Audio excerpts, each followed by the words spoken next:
Angela, it is nice to virtually meet you. I gotta say, we are huge fans of you in our family. We are from Oakland, so watching you from a Raiderette to comedian and everything you did in between, you know, we love it. So we want to start off. How was it working on Candy Cane Lane? Incredible. What an honor. I'm so eternally grateful to our director, Reggie, for allowing me the opportunity to be in this movie, to be a part of this cast. Like, what an honor to work with a living legend like Eddie Murphy and one of the most hilarious women I have ever watched work, Tracee Ellis Ross. Just to be on set with them, incredible. So yes, I kind of want to ask you about that because it's always great to work with people with so much experience. How do you approach that, and how do you maybe soak in as much knowledge as you can while you're working? I start out by being very intimidated. Step one, be super intimidated, super nervous. And then once you get in there, you feel the vibe of everybody, and then you just settle into your role and you start playing along because that's what we're all there to do. We play for fun.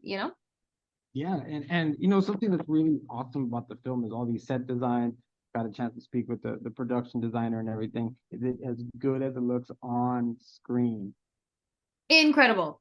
It's so insane. When I first got onto the set and I got dropped off at one end of the street and I had to walk all the way through the neighborhood to get to the other end where we were filming, it was like magical. It was like driving through the best neighborhood in your city that had all the decorations, and you're like, whoa. And I got to be like up close and personal with it. Yeah, because it looks amazing. I saw some behind the scenes stuff. I can't imagine what it was like to be actually out there. Now, Christmas is going to be a little different for you this year.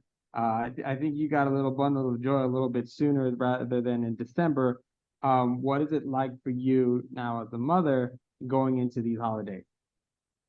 Well, I'm very excited to introduce all the traditions to my daughter, although she's super young right now. So there's a lot of things that we won't be participating in because it doesn't really make any sense. Like I'm not going to take her to a light show because that's just overstimulating and she's going to be like crying because like, oh, what is this?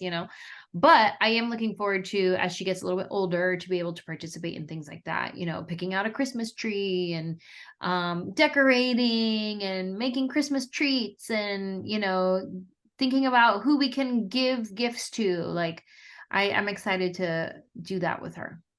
It does feel like the first couple of years, I'm a dad myself, is more for us than it is for them. Take the little baby pictures, make big bows, Santa, and all these other things. I'm sure you're enjoying it. You and your husband are relishing in all these opportunities now. Yep, it's all going so fast. And let me tell you, these next few years are gonna go by even faster. Mine's already 12, and I'm like, what happened? Oh, So yeah, just soak in all the moments as you can, and yeah, it's a great time. What are some of your Christmas traditions that you grew up with? everything is very family oriented. We go to my aunt's house. Um, we would go to my dad's sister for Christmas Eve, and we go to my mom's sister for Christmas Day. And when my grandma was still alive, we would make tamales. But then when she passed away, I think she took the recipe with her because we never made them again after that. So um, we everything family, like spending time with each other, playing games. I think our favorite Christmas tradition is my dad plays money games with us, and he comes up with all these different type of games for us to earn money, and he calls it Who Wants to Be a $100 and it's a lot of fun. Sounds like a typical good time in Mhm. many families. What has it been like for you in kind of your progression in your comedy? Because it's been I've watched all your specials, you all have, and it's been nice to kind of follow what you're going through based on some of the things that we're laughing about. One of the things you just mentioned that we were laughing about was we lost our aunt also was the primary tamale maker, and we're like, oh, one of us has to do it now. And so like while it's bittersweet at the same time, it's also kind of hilarious because for the next generation that needs to keep this going. I know. I wish. I tried to start again this year. I text everybody and I was like, you guys, I think who has grandma's tamale recipe? I think we should attempt to make it this year. And when I tell you no one was on board, nobody was on board. Everybody's like, oh my God, it's gonna be so hard. Oh my God. Like so we will not be making tamales this year. I was not successful at wrangling everybody, but we will be ordering them from somebody else's grandma, is what's gonna happen. Right on, right on. There's always that one house that sells them all. That's that's always great. What was taking it back to Candy Cane Lane? What's probably your favorite part of that movie? What did you take away from working on that project? I've always been a huge fan of Tracee Ellis Ross, and I think she is hilarious. She is stunning. She is silly.